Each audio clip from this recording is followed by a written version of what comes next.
À vos marques, prêts, partez!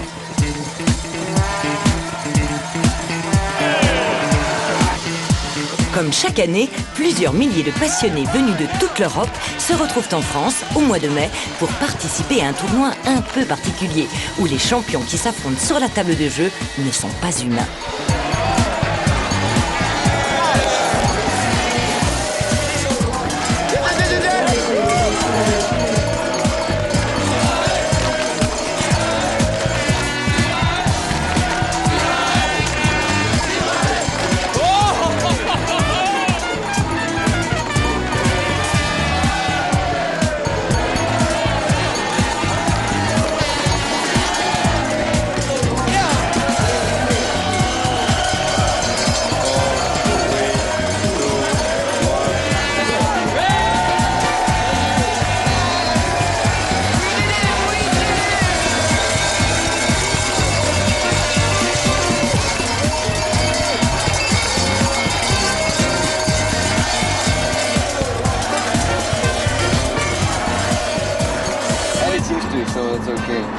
Ces passionnés sont partis de Prague, en République tchèque, le pays d'origine des robots, puisque c'est un auteur tchèque qui a inventé ce mot.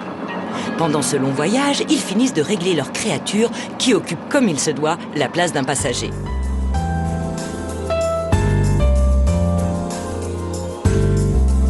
Ces étudiants viennent de Novi Sad, en Serbie-Monténégro.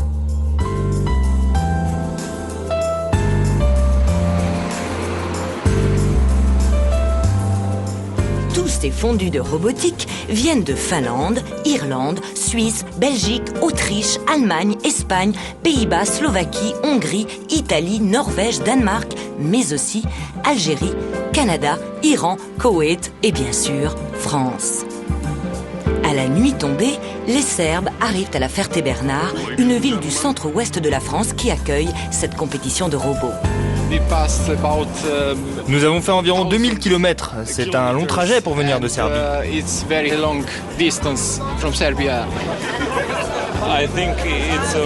Je pense que c'est une formidable expérience pour nous tous de pouvoir comparer notre travail à celui de jeunes Européens.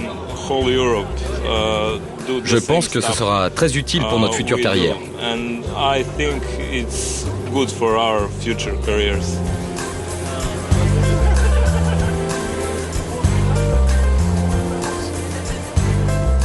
Jeudi soir, les derniers Européens rejoignent le lieu de compétition où les attendent plus de 40 équipes qui vont se mesurer par robots interposés 3 jours durant.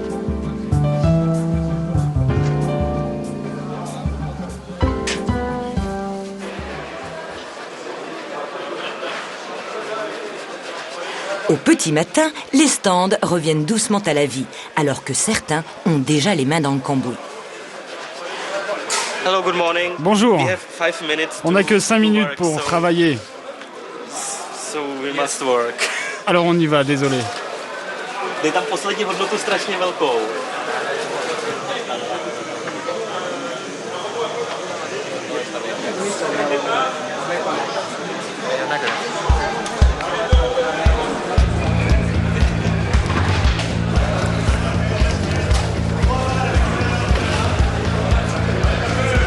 Première étape pour tous les concurrents, faire homologuer son robot qui doit répondre à des règles bien précises.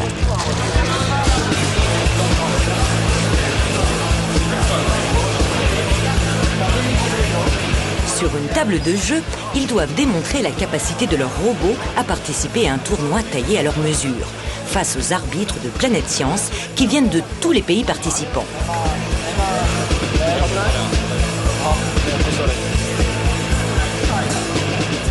Cette année, les robots s'affrontent dans un match de rugby un peu particulier, puisqu'il a lieu sur une île des tropiques.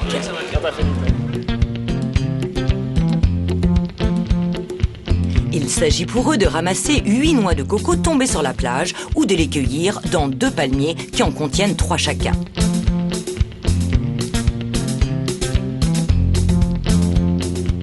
Ensuite, les robots doivent tirer un drop entre les 2 poteaux de l'adversaire ou marquer un essai en déposant les noix de coco dans la zone d'en-but. C'est simple. Pas vraiment, car les robots doivent être totalement autonomes.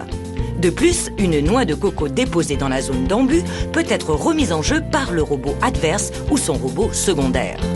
Toute agression envers l'adversaire est interdite et chaque match dure 90 secondes. La règle du jeu change chaque année et elle est annoncée au mois de septembre. Les participants ont donc près de 9 mois pour mettre au point leur robot. Souvent, celui-ci est construit dans le cadre d'un projet éducatif qui associe étudiants et professeurs, comme ici au Centre d'enseignement professionnel de Genève. C'est très bien. Est-ce que vous pourriez me le déployer? Nous avons eu des problèmes pour finir notre robot dans les temps.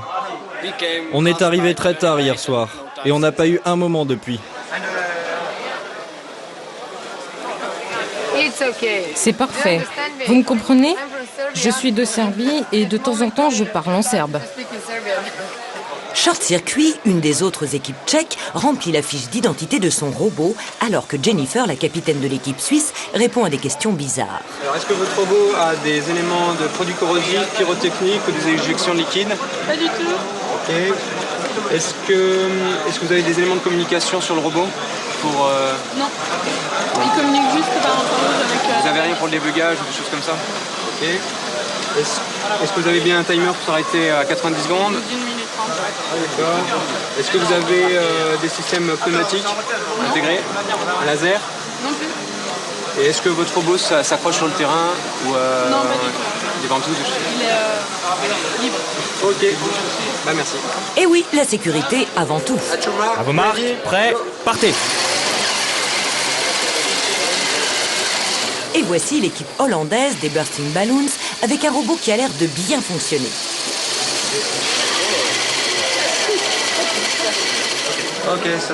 Ok, c'est parfait, vous êtes homologué.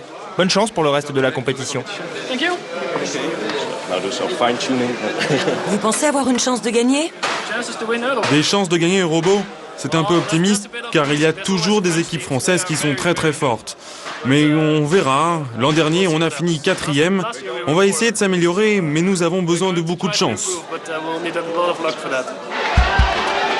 Il est vrai que les Français ont l'avantage de l'ancienneté. La Coupe de France de robotique existe depuis plus de 10 ans. À l'époque, une quinzaine de robots sumo s'affrontaient. Très vite, la difficulté a augmenté et les robots se sont transformés en joueurs de basket, en footballeurs, en chevaliers assaillants de château fort,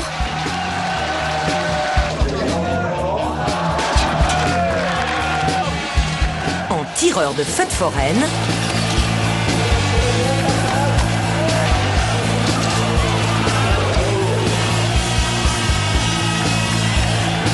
en conquérant de planètes sur laquelle il faut planter son drapeau le plus haut possible,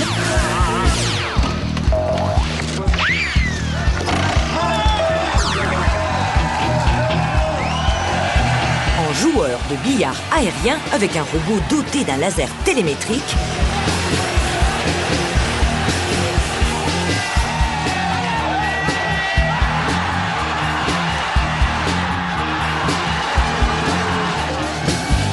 ou encore en flambeurs qui doivent tirer à pile ou face en renversant des palets de couleurs.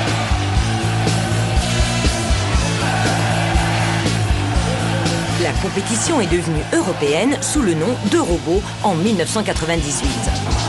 Depuis, plusieurs pays comme la Suisse, la Belgique ou la Serbie organisent des compétitions nationales à l'issue desquelles les 3 meilleures équipes participent à la finale européenne.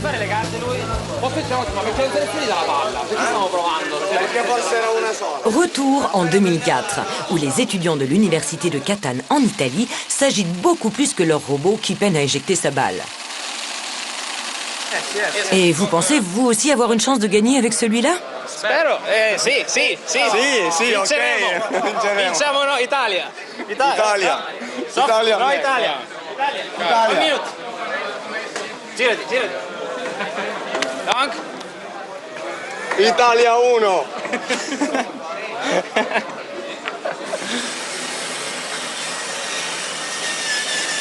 Le robot principal d'une des 3 équipes serbes fonctionne bien, mais... Vous avez un souci avec votre robot secondaire? Yes, we have the problem with the kite.